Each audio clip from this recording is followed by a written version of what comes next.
It's exactly there. Huh?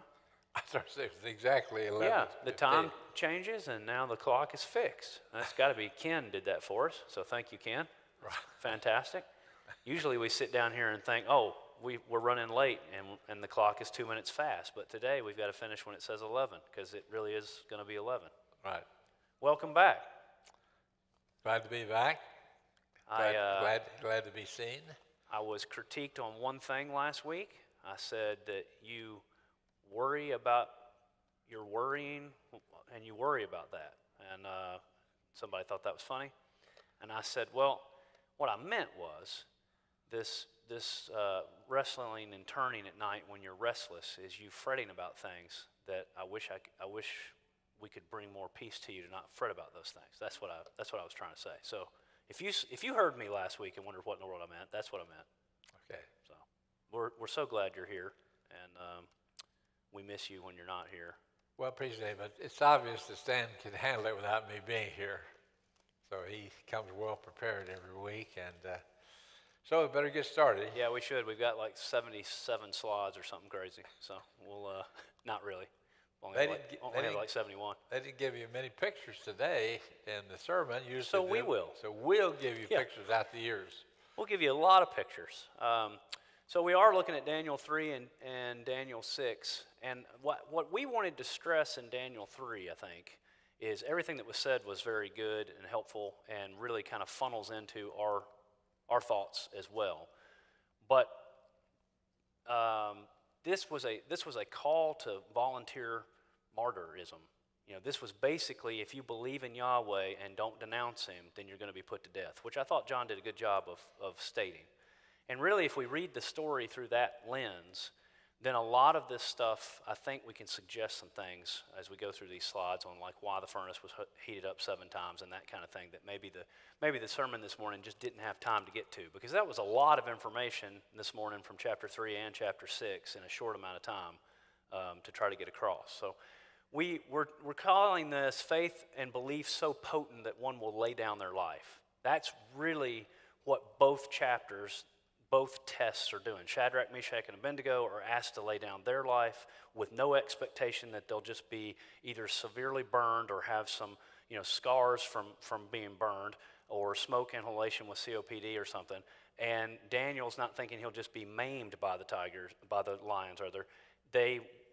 This will be the end of life for them, and they're voluntarily saying that's okay. And if God saves them from it, fantastic. And if he doesn't, that's okay too. He must know some reason that he doesn't. Can we get there? Can we get our faith to that level? On paper, we almost always usually can. If someone asks you to write a paper on explain your faith, you can write things like that. But if we were called to live them today or tomorrow, would we be able to? So you heard in the sermon about the 90-foot statue, and Dr. Cloud just asked me, what do you think that was? I think it was probably Nebuchadnezzar. I think after his dream that we just came through in the previous chapter, I think he probably made what he saw. It's the only thing that seems to make sense. I agree with what was presented this morning, that it probably was not a Babylonian god because they're well known and attested to, and it would have just told us which one it probably was. So it's probably him. But without belaboring that, here's one of the stones that you were talking about 2 weeks ago where he likes to put his name on things, which makes me think that adds credence to it probably being his representation as well. He loves to stamp his name on everything that he builds, so wouldn't he like for that thing to be him? Yeah, the first time in archaeology that they found his name, these archaeologists were going by this old shack. This shack had been built out of stones that this person picked up in the area. And they were going by and they saw there was writing on some of the bricks, and it said Nebuchadnezzar. Now, this was after we took over Iraq. And so these guys were going along and they were seeing these stones, actually some out before and some after. I wish I could remember the young man's name. We had years ago, there was one of our members here who was a pilot in the Black Hawk helicopter who flew the generals around, and he came back with tons of pictures, which he probably illegally took. and we showed them on Wednesday night in the auditorium for 3 Wednesday nights. But anyway, so along came Saddam Hussein, and he built himself a palace, and he had on all his bricks Saddam Hussein stepped on all of his bricks. It was very interesting, copying Nebuchadnezzar. So this tall statue, it says that it's Nebuchadnezzar made this statue of gold, and it said that it was 90 feet tall and 9 feet wide. And so here's some different pictures and some ideas of maybe what it looked like. That one's a little exaggerated. You see the people there at the feet. That looks to me like that's probably taller than 90 feet. Right. This is, you want to tell us about this? Colossus of Rhodes? I mean, this is real, right? Right. Yeah, there's somebody trying to duplicate what was there, and all. And so large statues were everywhere. In Egypt, they had an obelisk or a stela. A stela is kind of a small little monument, and an obelisk is 90 to 100 feet tall. And so they were always building something in Egypt and in Mesopotamia and other parts of the world, as you see here. And as Stan said, we think if this had been a god, if this had been that the text would have said so. Right, Marduk or whoever. So that's why it possibly could have been Nebuchadnezzar, or it could have been Nebuchadnezzar wanting to be treated like a god. Yeah. Could have been that. But this was very, very common to have something, a big statue like this. So let's get a reference for scale. There's 97 feet, and boy, doesn't that look familiar. Don't those things look a little bit like the Washington Monument? Right. Or a tall obelisk. Right? And if you've been to Egypt with us, then this is down at Karnak, which is, they've got a temple there that you wouldn't believe. It goes on and on and on because several pharaohs built it. And this is in that complex there. And one of those is Hatshepsut. We've talked about her a lot. We've talked about Exodus, and she's the one that I believe, and many stand believe, we believe that she's one of the best candidates to be the princess who pulled Moses out of the river, out of actually the river or the lagoon there. And then next to it is Tutmosis. Also has a monument there. And interestingly enough, two things. One, notice the scale here. This gives you this is a real photograph, not a drawing like that other one. You can see the people standing there in the picture. You might even say, I'm not probably good enough on approximation on the width, but people have said, well, how can he have this statue that's 90 feet tall and only 9 feet wide? Seems like it would fall over.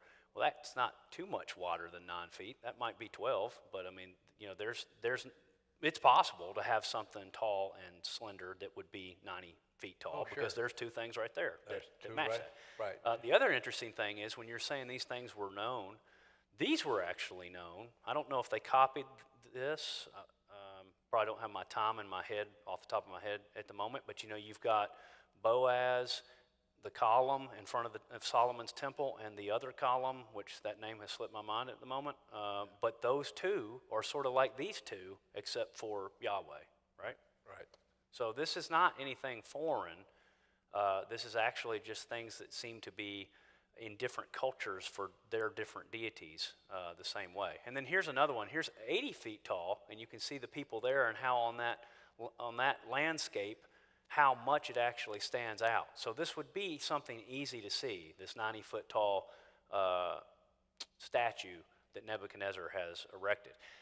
And then this is just interesting. We can go through these real quickly. But the text there just basically, why didn't it just say all musical instruments of any type? Instead, it starts listing them, flute, harp, trumpet, lyre. It's like, what did you leave out that you guys might have had in the band at that time?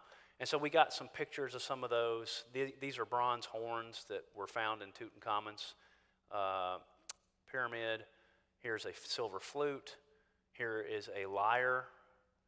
Here is something called that's actually a harp, but there's a different one coming up that I had not, no, I took it out. There was something that was weird that I hadn't seen before that was also called a different type of harp. It looked like it had a different number of strings. Not the kind we're accustomed to, people sitting next to with the almost piano type range of strings across. It only had like 3, I think. Yeah, if we were showing you things 200 years ago, none of these things existed. We didn't have any of these things. We had the, of course, they had down in Egypt, they had the obelisk and things like that. Mm-hmm. But so many archaeological discoveries have been made since Austin Henry Layard went over there in the middle of the 1800s and started a gold rush, and many people were just going there and looking for finds to take back to Germany and France and Great Britain. Had a contest. They were all trying to bring more things back from the ancient Near East, and so that's when we started finding these things. Now you can hardly go to the internet. There's a place called Bible History, and then there's just several different sites on the internet, and they're finding something. Just it seems like it's every week. They just found a new discovery. They haven't revealed what it is yet. Mm-hmm. In Babylon, so it's going to be interesting to see what that is. What's next, I saw that on Thursday. Yeah.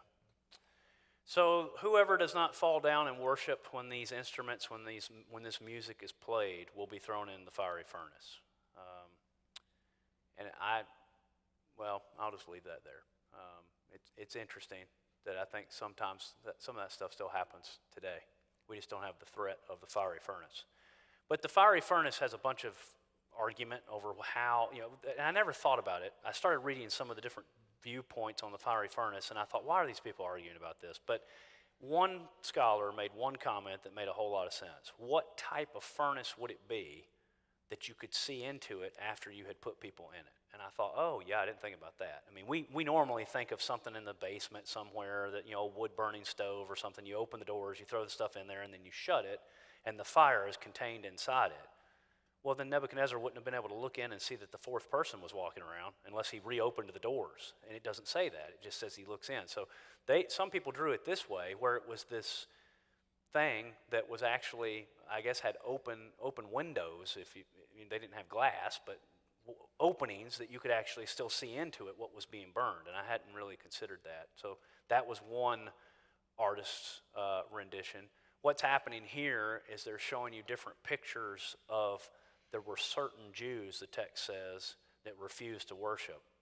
And I think this was very similar to what we'll talk about in chapter 6. I think this was intentional by the people who wanted Shadrach, Meshach, and Abednego to be called forward for not worshiping. Because if they hadn't reported it, it almost seems like in the text Nebuchadnezzar would have never known. Like, it would have just been out there somewhere that someone wasn't bowing down. So here you see everybody bowed down but these 3, and you kind of see this person down in the lower right pointing at them and saying, hey, these guys aren't they're disobeying, they're not bowing down. And then this was another interesting concept that got brought up in a lot of the reading and a lot of the commentaries on Daniel chapter 3, and that is the significance that Daniel is not present. And people go in 500 different directions on this one as well.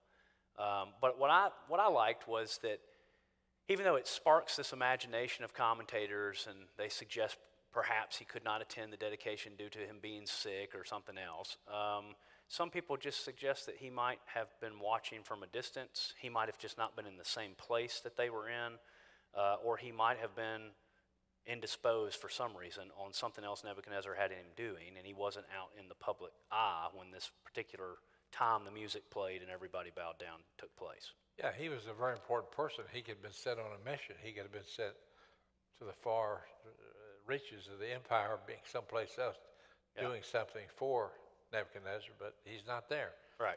And the text says, basically, we don't need to know why he wasn't there. Right, exactly. So they're brought before Nebuchadnezzar, and he goes into this fit of rage. There's one thing that I have noticed about him as we've done this intense study of Daniel, is he seems to be very much up or down. He's in a fit of rage. He's all against Yahweh until Yahweh does something like interprets his dream or rescues these individuals from the flames or rescues Daniel from the lion's den. And then he's all for Yahweh, and he's the God of gods, and he's actually the Most High, and then it flip-flops back the other way. And it seems to be very quick that this takes place, because these three are there. They're not bowing down. He goes into this fit of rage. They say they're not going to bow down because they'll serve no other gods, which comes right out of the scroll of Deuteronomy that they are adhering to, right? And so in their minds, this is not a thing to debate. This is just, we're not going to do it. If this is what you say we have to do because we're not doing it, so be it. And God could save us from it. Yeah, one thing we have to keep in mind is this book is covering a large amount of time. And so, so we know Daniel is going to be serving, 60, 70 years. And this can't tell you everything that happens during the reign. And so it picks out those things that we need to know. These are things that God decided that this is the information that we need to have, these stories. But a lot of these stories might have happened 10 years apart. And so these are the highlights in Daniel's life. And a lot of them have to do with telling who God is. And so Nebuchadnezzar, people also don't remember this. All the pressure that leaders have, tremendous number of pressure going on. The president of different countries going through all kinds of pressure, especially during war periods. And they go through a lot of mood swings. They have to make a lot of decisions. A lot of things go wrong. And so we have to keep that in mind. So here, the Holy Spirit has picked out for us stories that will help us with our lives and help the followers of God with their lives. Well, you make a very important point, I think. Maybe it even ties to what I just said about Nebuchadnezzar's swing of moods. When Israel went into captivity, they went once, 722, and they were captured by the Assyrians, and it was, you're in captivity, right? But when Judah went in, part of those dates, 605 was when the first group went into captivity under Nebuchadnezzar, when we talked about Daniel back last week. And then 597 was when the second group of captives from Judah went in, and it wasn't until 586 that captivity was actually finalized and the temple was destroyed. So yes, there's a bunch of time, and Nebuchadnezzar seems to not be quite sure he wants to take all the Judah residents from Benjamin and from Judah into captivity. He kind of likes some of them, takes some of them, then again takes some more, and then finally takes them all, right? Yeah, there was, what we have to keep in mind is like I mentioned, all these periods of time, and the pressure on different rulers. When you study the life of Nabopolassar, the father of Nebuchadnezzar, and the life of Nebuchadnezzar, we have tremendous amount of information. I had in my archaeology class, we had a presentations in this PhD class on Thursday, and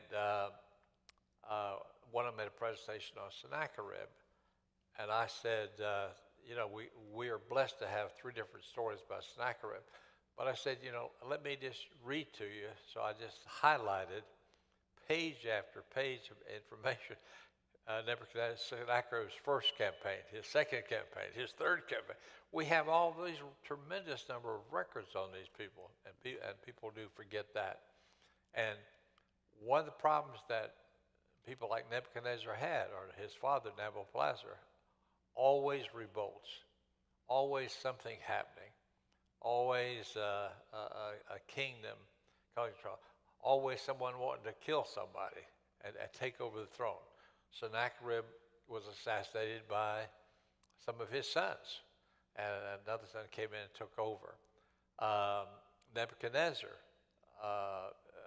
and so many of them go through these things. When Nebuchadnezzar died, he had a son that took over for 2 years, and then he's assassinated by his brother-in-law.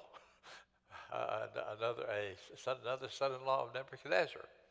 And so you had a lot of tension going on. Ruling a big kingdom was a real problem. And so maybe that helps us with the mood swings of Nebuchadnezzar a little bit. And here, Sorry, going back. That's all right. Yeah, that's a longer The book of Deuteronomy, repeats Exodus 20. This is repeating a lot of Exodus 20, but sometimes it goes into more detail and expounds a lot more in one place than the other. But Deuteronomy is a restatement of the law and sometimes an expansion where they will go into more detail. That's what that is. So here is what they think is a furnace air hole, and if anybody in here or listening online is HVAC people, or even if not, you know that the Venturi effect, where you let air in for either water or flame that's going out from the side, will increase the speed and the capacity of what's coming out.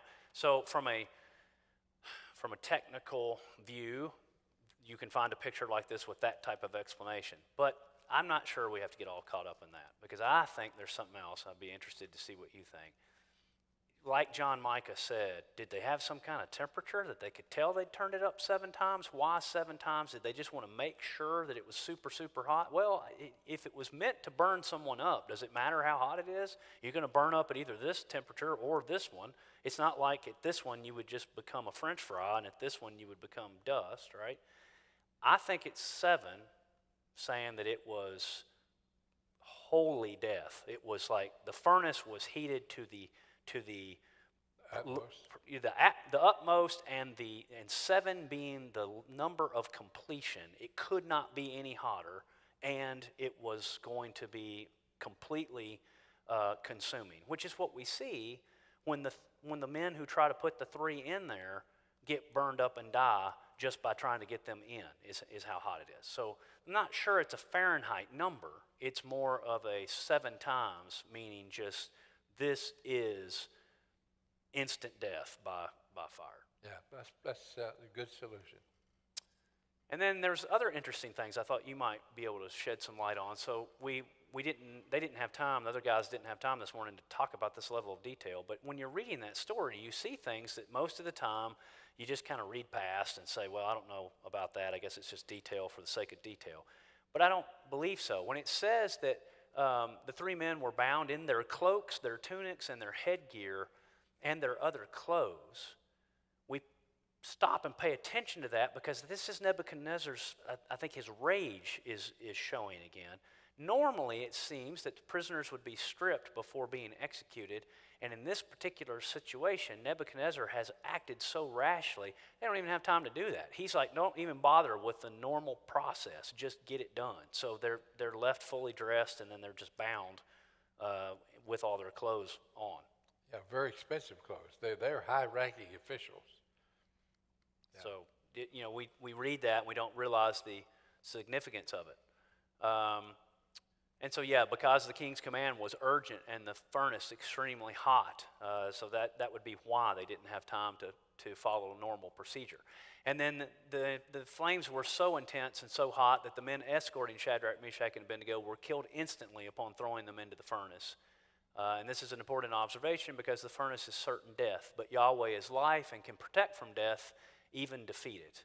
The furnace was inescapable death, a call to voluntarily be a martyr. That's what the story's saying. You're not just gonna be wounded.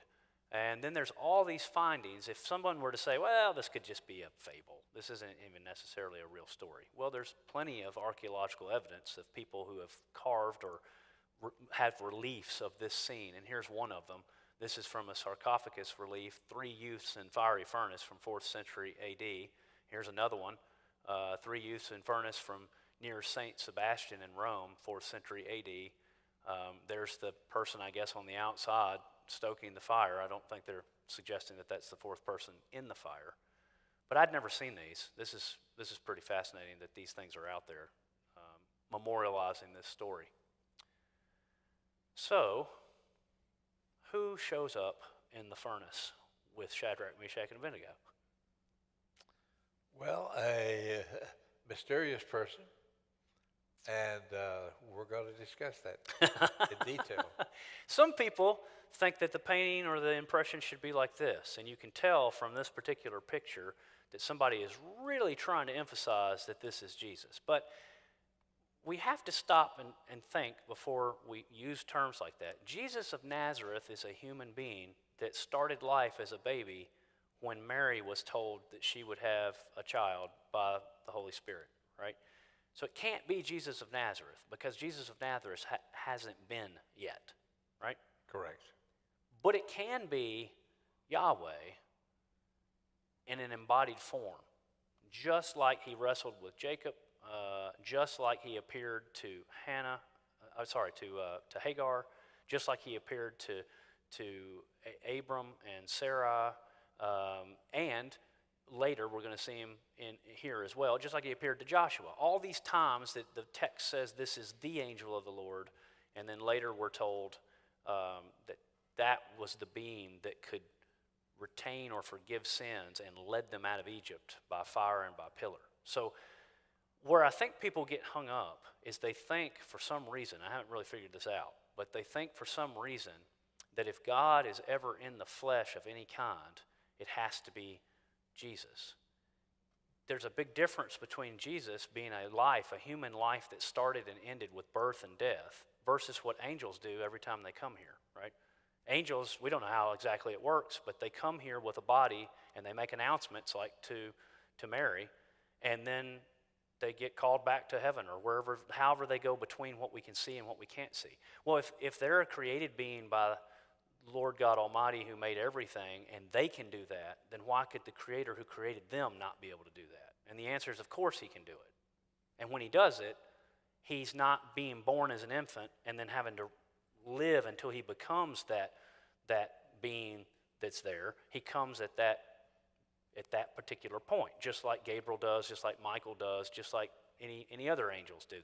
The two angels at the tomb when Mary Magdalene gets there and they're sitting on the stone rolled back. So in this case, it is just the visible Yahweh that a human can see and not die.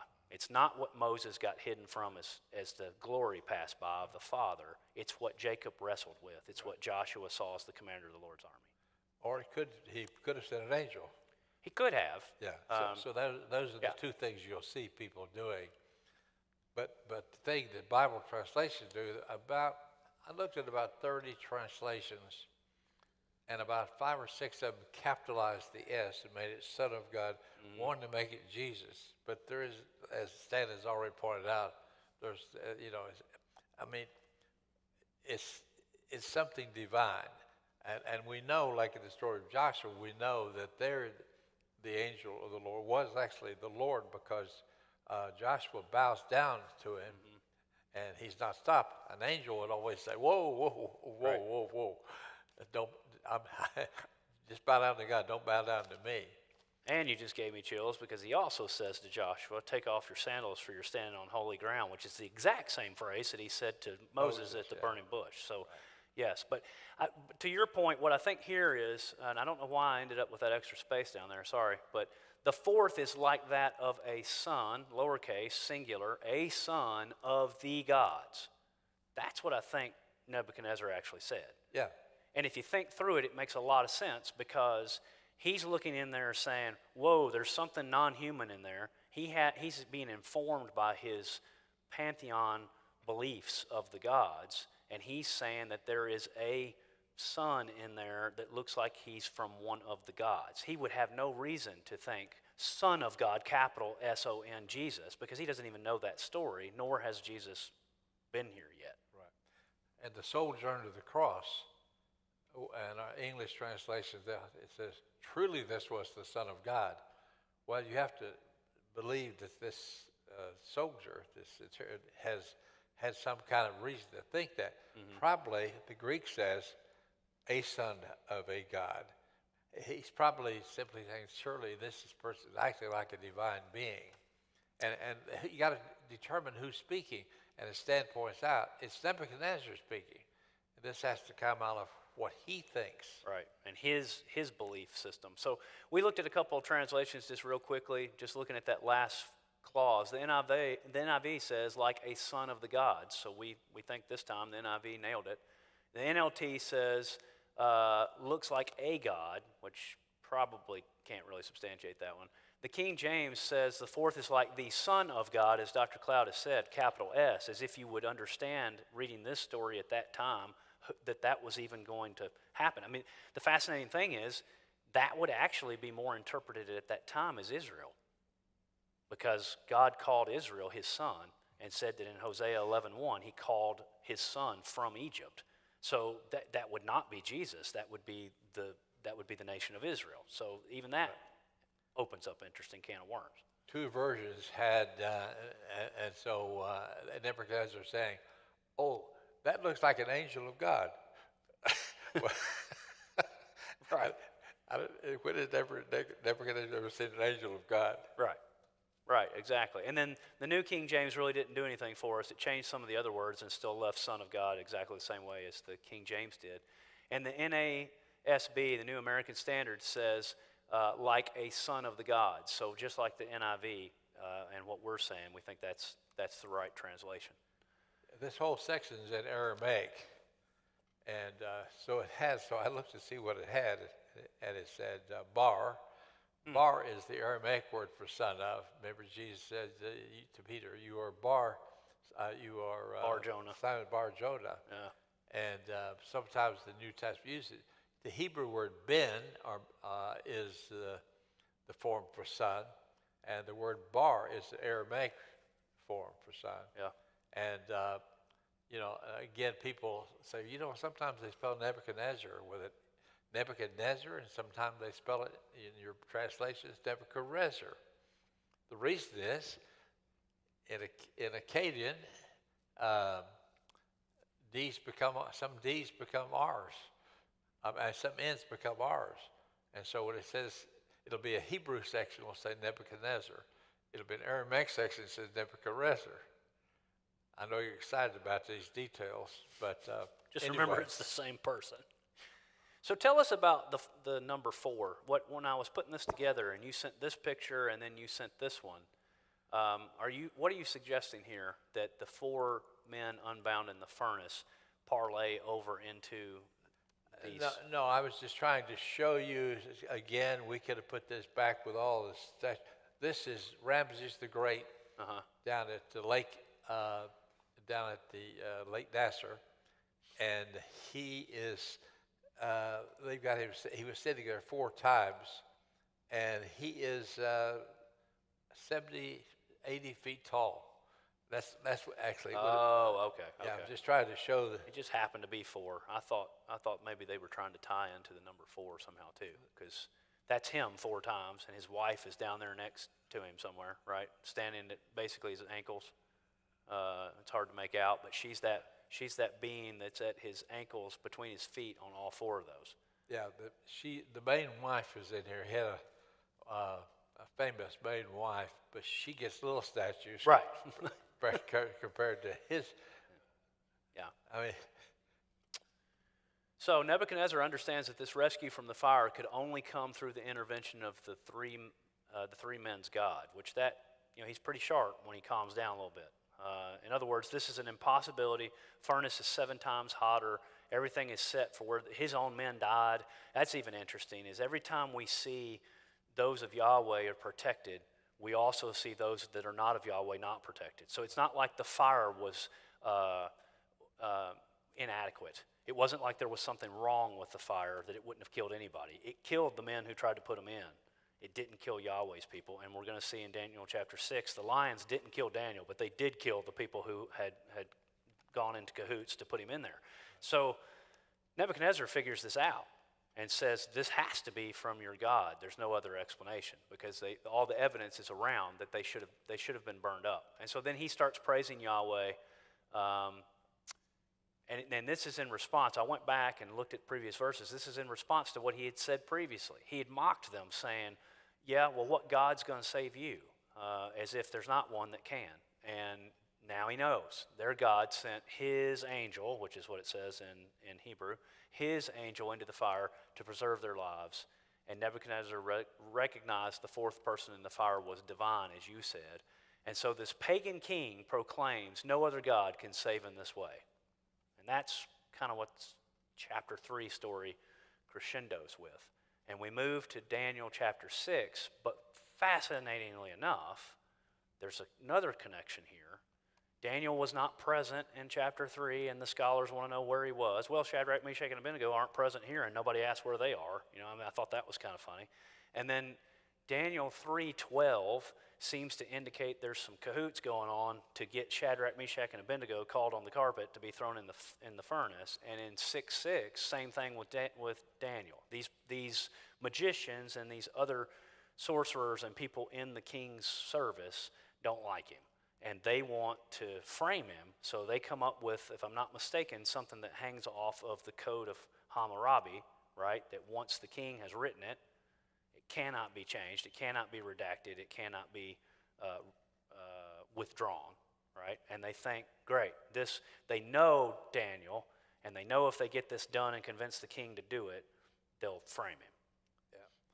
Yeah, the law of the Medes is a person. And very quickly, what we've looked at the last few weeks, we mentioned Nabopolassar, Nebuchadnezzar's father, founder of the Neo-Babylonian Empire, followed by Nebuchadnezzar. When he dies in 562, his son takes over, named Avil Marduk, the man of Marduk, and he's the one that frees Jehoiachin and lets him eat at the king's table. He'd been in jail 37 years and frees him. And he's Jesus' ancestor on the kingly side.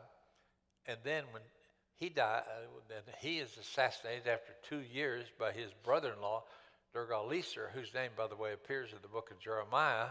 When Nebuchadnezzar comes to take people away, it lists a lot of his officers, and one of them is probably the son-in-law, same name as the son-in-law.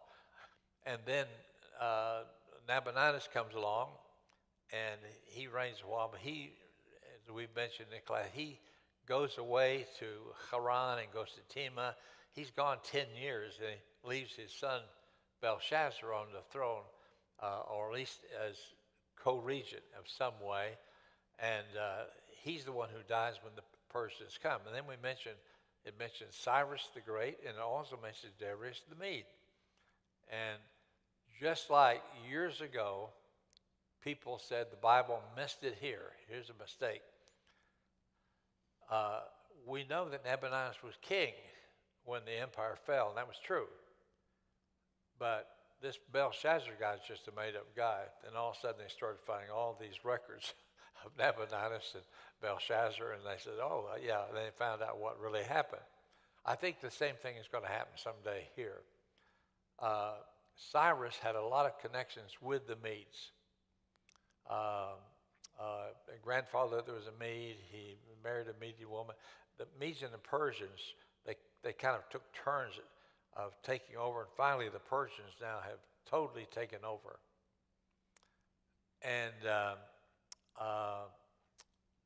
I believe that this is probably just another name for Cyrus the Great. It's what really makes sense. There's all kinds of theories. I think we mentioned that a couple of weeks ago, but all kinds of theories. And again, I think the time will come when archaeology will open the door. What people don't realize is how many tablets out there have never been translated yet. I mean, 500,000 cuneiform tablets, and only 5% of them have been translated. 5%. Well, you translated something for us about a minute ago that I think it will interest them. So when they're reading in their English Bible, when we're reading along and we see evil Marduk. Right. Marduk stands out as a name of a deity, right? Evil, we don't know what to do with. This king must be bad. But you said a man of Marduk is what that means, well, a while ago, right? Yeah. Which we would think the word would be Ish. So the word's not Ish, it must be an Aramaic word. Actually, it's Akkadian. Akkadian word, okay. And so it just means man of Marduk, meaning a It's representative of Marduk. Yeah, it's transliteration, just like Sennacherib worshiped the god Sin, the moon god, and sometimes we spell it S-I-N. So people, he worshipped Sin. No, the name of the god was pronounced S-E-E-N, Sin, sometimes spelled S-I-N, sometimes spelled S-E-N. And all they've done is transliterated the guy's name. And it's Avil Marduk in Akkadian, and it came in through Hebrew, Evo Merodach Right. was just a transliteration of the name. And just by chance, it's like, people talking about, oh, don't say hell. Well, if you say hell in German, it means light. It's the name of a headlight company, actually. Yeah, it has nothing to do. It has nothing at all to do with what we think is hell. And so this sometimes happens. A transliterated name they're called false friends. Well, I remember when I studied French, there was a whole section in the French grammar saying these are false friends, spelled just like English words, but mean something totally different. Parlez-vous français? I did not know. Nice. So, lions, real things. We know what lions are. We probably have some in the National Zoo, right? Yeah. But they're all over the time of these were used before we think of the games where the Christians were put out in the New Testament to the lions for entertainment. They were not entertainment yet. They were used as execution tools, right? Yeah, they were used in the Assyrian records. One of the most famous, Ashurbanipal, the grandson of Sennacherib, they were always making pictures of him in lion hunts. The Assyrians did a lot of lion hunting. So lions appear a lot in the Babylonian records and the Assyrian records. Yeah, I mean, here's one from Darius's palace around 500 BC, and you can see it there in the relief. And then here's another one. This was on that Ishtar Gate. The Ishtar Gate, yeah. And so the one he showed you before was Persian, and this is Babylonian. Yeah. Yeah, lions were very, very important in the ancient times. Wonder if that's why they're the mascot of Amherst University. Doubt it, but maybe. So Daniel is thrown to the lions because they have entrapped the king in writing this. Remember, that was in the sermon. If you've read this for this week, you know what happened. Daniel went back to pray privately, but someone witnessed it and then came and said that he had done that. And so what's interesting is Darius he is distraught over this. He doesn't want to throw Daniel in. It's almost like, if we did a paraphrase, it would almost be like these guys come and say, now, King, we know this is your favorite guy, but he's broken this code, and you can't do anything. Doesn't matter that you really like him and you don't want this to happen. Law's the law. And so he puts him in there, but I think that's why he tosses and turns all night and rushes out the next day to find out if he's okay, because he doesn't want Daniel to be harmed. Yeah, they tricked him. They tricked him into, led him into believing this was the right thing to do, and of course it was the wrong thing to do. And once he had signed it, and then they reported Daniel, then he was trapped by his own laws. Exactly. But Daniel answers him and says that he's fine and all is well, and and it says the angel of the Lord came and shut the mouth of the lions, right? And so Darius runs to the lion's den. He's hollering in there. He's calling down Daniel, just pleading that he's okay. And Daniel answers back, and the lions are all his friends, and he's named them all by now, and they're all probably snuggling. But an angel with no wings shows up. Well, I had a hard time finding it. I looked it. By the way, I got to tell you something funny. So Cheryl goes with one of her friends and does one of these clay classes where you can do the spinning wheel, and you make a flower pot or bowl or whatever. And she signed us up to make clay Christmas ornaments later this month, like the last Saturday before Thanksgiving. And she said, I didn't realize what I've done. And I said, what? She said, we're making angel ornaments. And she said, I bet you $100 if they have wings. I said, nope, mine won't have wings on them. I'll just chop them off. And I said, if they do have wings, I'll just tell them it's a seraphim or a cherubim. It's not an angel. So you went to great lengths to find angel pictures with Daniel with no wings. Here's another one. You can see this is a different. Yeah, I didn't mean to leave that angel with no wings on the next slide, but that's from the slide before. Well, he doesn't have wings either, even though he's not there. And neither does this person. But this may be Daniel and Darius. Right. Yeah. And then what's going on there in the background is the people who framed him. they're getting thrown to the lions, and lo and behold, the lions actually are hungry. And one commentator said it was apparently not from the lack of not being hungry that the lions didn't eat Daniel, because they make short work of these guys. And then the last couple of slides here, I didn't know if you could shed some more light on this for us. This is the traditional site of Daniel's lion's den in Babylon, and they actually have that statue there, and here's a picture from the side. They're actually trying to mark where they think it was. Yeah, it's a lot of those things we just can't put a lot of faith in, when you go to Philippi, if you ever go to Greece and you go up to Thessalonica and Philippi, you actually have the jail where Paul and Silas were in jail. They tell you this is the jail. We don't know if it's the jail. It may have been. But this is, so a lot of times you just have to take things with a grain of salt. Yeah, and then we found more artifacts that show, just like we saw the relief of the three in the furnace, here's Daniel in the lion's den.